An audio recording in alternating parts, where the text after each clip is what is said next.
Սիրելի հայրենակիցներ, այսօր խոսելու եմ համընդհանուր հայտարարագրման ինստիտուտի մասին, որը այդքան գովում, գովերքում և փառաբանում է այս իշխանությունը։ Հիմա հերթով նախ հիշեցնեմ, որ երեկ Հայաստան խմբակցությունը առաջարկել էր չեղարկել հայտարարագրման ինստիտուտը և իշխող քաղաքացիական պայմանագիր խմբակցությունը բնականաբար մերժեց մեր այդ առաջարկությունը։ Այս ընթացքում մենք բազմիցս ներկայացրել ենք, թե ինչ է սպասվում Հայաստանի Հանրապետության մեր այն քաղաքացիներին, որոնցից ոմանք գուցե այսօր ոգևորված են 100,000-ական դրամների ետ վերադարձով հայտարարագիր լրացնելու դեպքում։ Մենք արդեն զգուշացրել ենք, որ մեր քաղաքացիներին սպառնում է, որ շուտով նրանց տրանսֆերտները հարկվելու է նաև գյուղատնտեսությունը։ Կովը ձեր վաճառելու եք, պետությունը գալու է կանգնելու է ձեր գլխին, ասելու է դե հարկ տուր։ Բայց սա ամենը չի, սիրելի քաղաքացիներ, իշխանությունը ձեր համար անակնկալ է պատրաստել։ Անակնկալ։ Սիրելի քաղաքացիներ, ձեզ ոչ միայն հարկելու են, ձեզ նաև դատելու են։ Հանգիստ, հերթով։ Փետրվարյան մի մշուշոտ օր Եվրասիական ինտեգրման հարցերի հանձնաժողովում, երբ որ զեկույց էր ունենում պետնախագահ պարոն Հակոբյանը, շատ ուղիղ հարց ենք տվել, թե ինչ է սպասվում մեր այն քաղաքացիներին, ովքեր հայտարարագիր չեն լրացնելու։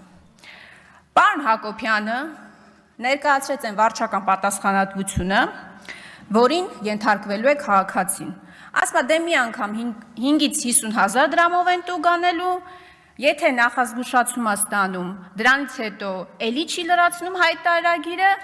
ևս տուգանք է լինելու, արդեն կրկնապատկվելու այդ տուգանքը։ Ասում ենք այսքանը, պարոն Հակոբյան, ասում է այդքանը,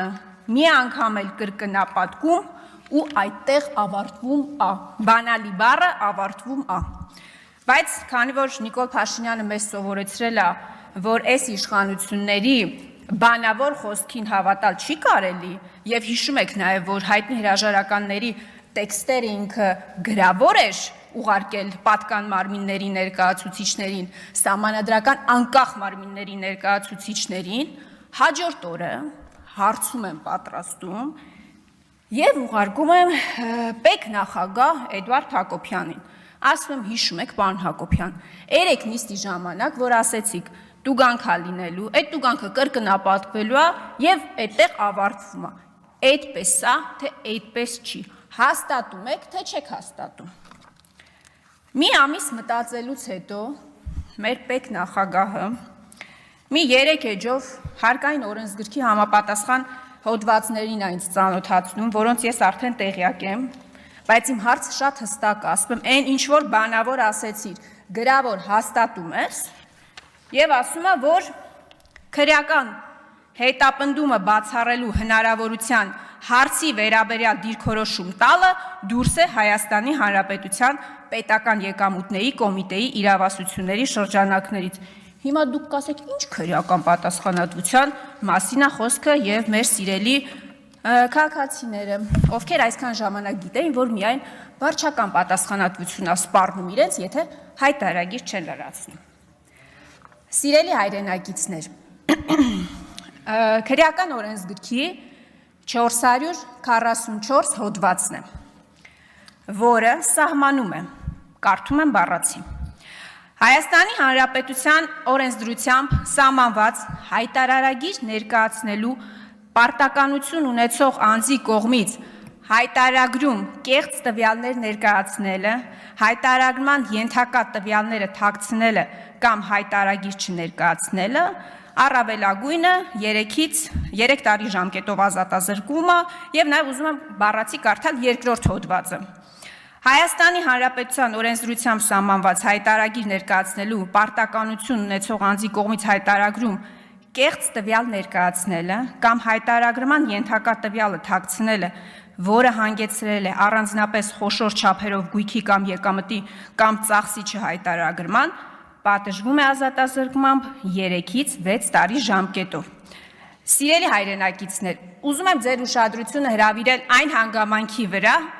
որ առանձնապես խոշոր չափ է համարվում 1 միլիոն Հայաստանի Հանրապետության դրամը գերազանցող գումարը, որ պատկերացնեք, որ այդպիսի ահռելի գումարների մասին չի խոսքը։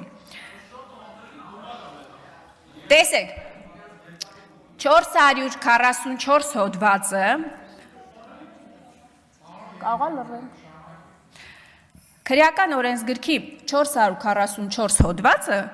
ասում է հայտարագիր ներկայացնելու պարտականություն ունեցող անձի կողմից։ Այստեղ չի ասում, որ խոսքը պաշտոնյայի կողմից հայտարագիր չներկայացնելու մասին է։ Այսօր բոլորը պարտավոր են, ոչ բոլորը, բայց մեծամասնություն Հայաստանի Հանրապետության քաղաքացիների պարտավոր է ներկայացնի հայտարարագիր։ Շատ լավ, պարոն Հակոբյանը, քանի որ չի կարողանում հաստատել իր խոսքը, բանավոր արտաբերած խոսքը,